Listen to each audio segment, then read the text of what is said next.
Hi guys, India trip లో చాలా సంవత్సరాల తర్వాత మా రిలేటివ్స్ పెళ్లికి వెళ్ళాను.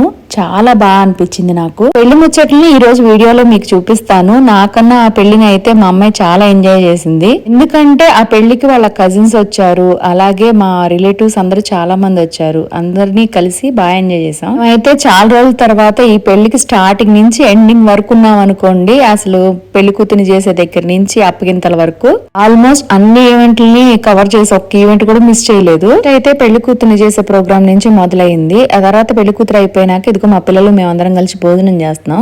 పెళ్లి కూతురు ఫంక్షన్ అయిపోయింది అనుకునే లోపల సంగీత్ వచ్చేసింది. ఆ రోజు సాయంత్రం సంగీత్ పెట్టారు. నేను మా సిస్టర్ కలిసి సంగీత్ లో గోలీ సోడా చిన్నప్పుడు మెమరీస్ గుర్తు చేసుకుంటా తాగుతున్నాము. గోలీ సోడా గొంతులో పోయే లోపల పెళ్లి కూతురు వచ్చేసింది. ఇంకా ఆ పెళ్లి కూతురుని ఇదిగో ఇలా స్వాగతిస్తున్నాం అనమాట. ఇక్కడి నుంచి సంగీత్ ధూమ్ధామ్ గా జరిగింది.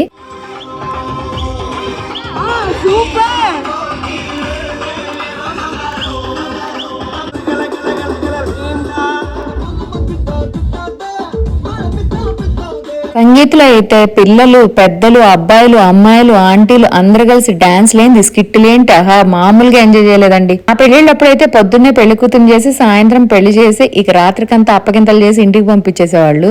పెళ్లిళ్ళు అయితే సంగీత్ అంటున్నారు, మెహందీ అంటున్నారు, హల్దీ అంటున్నారు. వామ్మో ఎన్ని ఫంక్షన్లు ఉన్నాయో. అప్పుడు 5 రోజు పెళ్లిళ్ళు అంటే ఇలాగే చేసేవాళ్ళేమో. అసలు ధూమ్ ధామ్ గా చేసేస్తున్నారు పెళ్లిళ్ళు. భలే బాగా అనిపించింది నాకైతే. పిల్లల డాన్స్లు అయిపోయినాక ఇదిగో మా చేత బలవంతంగా ఫ్యాషన్ షో అయితే చేపించారు. సంగీత అయిపోగానే అక్కడ గోరింటాకు పెట్టడం చూసేసి గబగబా వెళ్ళి గోరింటాకు పెట్టుకోవాలనే ధ్యాసలో గోరింటాకు పెట్టించేసుకున్నాం గానీ కొత్తకు అక్కా చెల్లెలను తిండి తినాలనే సంగతి మర్చిపోయాం. తెలివైన చుట్టాలు, ఫ్రెండ్స్ ఏమో తిండి తినేసి గోరింటాకు పెట్టించుకున్నారు. తెలివి తక్కువ వాళ్ళం మేమేమో తిండి తినకుండా గోరింటాకు పెట్టించుకున్నాం. గోరింటాకు పెట్టించుకున్నాక కడుపులో ఆకలి నకనకామనంటే ఇదిగో మా అమ్మని పిలిచి ఇలా నోట్లో పెట్టమని చెప్పాం. దొరికిందే సందని చెప్పి. ఇలాంటి అవకాశం చాలా అరుదుగా దొరికింది కదండి. అప్పుడప్పుడు తెలివి తక్కువ పనులు కూడా తెలివిగా అదృష్టంగా కలిసి వస్తాయంటే ఇదేనేమో మరి. మా అక్కకి పెళ్ళై పిల్లలు ఉన్నా మా అమ్మ చేతి గోరుముద్దలు తింటాం అంటే నాకు చాలా ఇష్టం. మా ఇద్దరికి. మీలో ఎంతమందికి ఇష్టమో కామెంట్ చేయండి మరి. ఈ పెళ్లి ముచ్చట్లు మీకు నచ్చినాయి అయితే లైక్ చేయండి. నెక్స్ట్ వీడియోతో మళ్ళీ కలుద్దాం.